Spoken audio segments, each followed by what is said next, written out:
تفسیر القرآن آج کا سبق سورہ یوسف آیت نمبر 108 سے 111 تک۔ اعوذ باللہ من الشیطان الرجیم، بسم اللہ الرحمن الرحیم۔ قل هذه سبیلی ادعو الی اللہ علی بصیرۃ انا ومن اتبعنی وسبحان اللہ وما انا من المشرکین وما ارسلنا من قبلک الا رجالا نوحی الیہم من اہل القری افلم یسیروا فی الارض فینظروا کیف کان عاقبۃ الذین من قبلہم وَلَدَارُ الْآخِرَةِ خَيْرٌ لِّلَّذِينَ اتَّقَوْا أَفَلَا تَعْقِلُونَ حَتَّى إِذَا اسْتَيْأَسَ الرُّسُلُ وَظَنُّوا أَنَّهُمْ قَدْ كُذِبُوا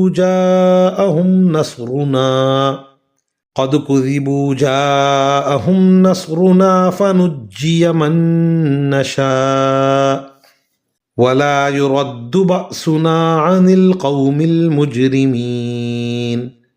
لَقَدْ كَانَ فِي قَصَصِهِمْ عِبْرَةٌ لِّأُولِي الْأَلْبَابِ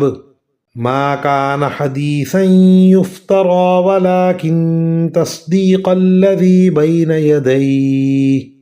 بَيْنَ يَدَيْهِ وَتَفْصِيلَ كُلِّ شَيْءٍ وَهُدًى وَرَحْمَةً لِّقَوْمٍ يُؤْمِنُونَ۔ ترجمہ: اے پیغمبر، کہہ دو کہ یہ میرا راستہ ہے، میں بھی پوری بصیرت کے ساتھ اللہ کی طرف بلاتا ہوں، اور جنہوں نے میری پیروی کی ہے وہ بھی، اور اللہ ہر قسم کے شرک سے پاک ہے، اور میں ان لوگوں میں سے نہیں ہوں جو اللہ کے ساتھ کسی کو شریک ٹھہراتے ہیں۔ اور ہم نے تم سے پہلے جو رسول بھیجے وہ سب مختلف بستیوں میں بسنے والے انسان ہی تھے جن پر ہم وحی بھیجتے تھے، تو کیا ان لوگوں نے زمین میں چل پھر کر یہ نہیں دیکھا کہ ان سے پہلے کی قوموں کا انجام کیسا ہوا؟ اور آخرت کا گھر یقیناً ان لوگوں کے لیے کہیں بہتر ہے جنہوں نے تقوی اختیار کیا۔ کیا پھر بھی تم عقل سے کام نہیں لیتے؟ پچھلے انبیاء کے ساتھ بھی یہی ہوا کہ ان کی قوموں پر عذاب آنے میں کچھ دیر لگی، یہاں تک کہ جب پیغمبر لوگوں سے مایوس ہو گئے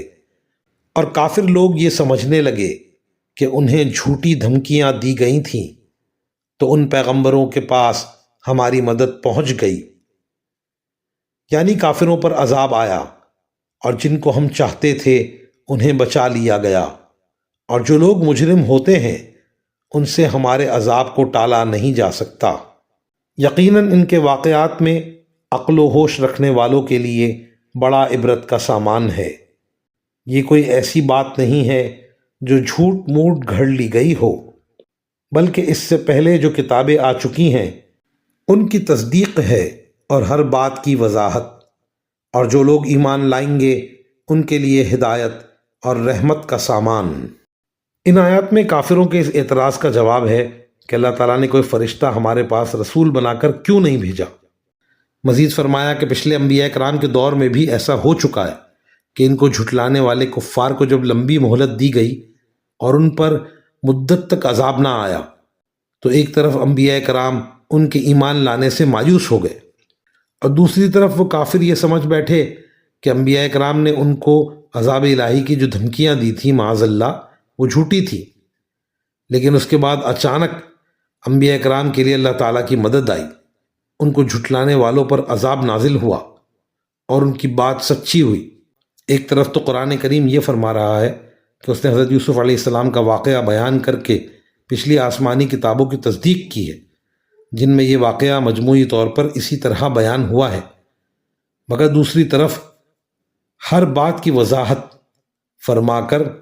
اس طرف اشارہ ہے کہ اس واقعے کے سلسلے میں ان پچھلی کتابوں میں کچھ قطر بیونت ہو گئی تھی، قرآن کریم نے اس کی وضاحت فرما دی ہے۔ وآخر دعوانا ان الحمد للہ رب العالمین۔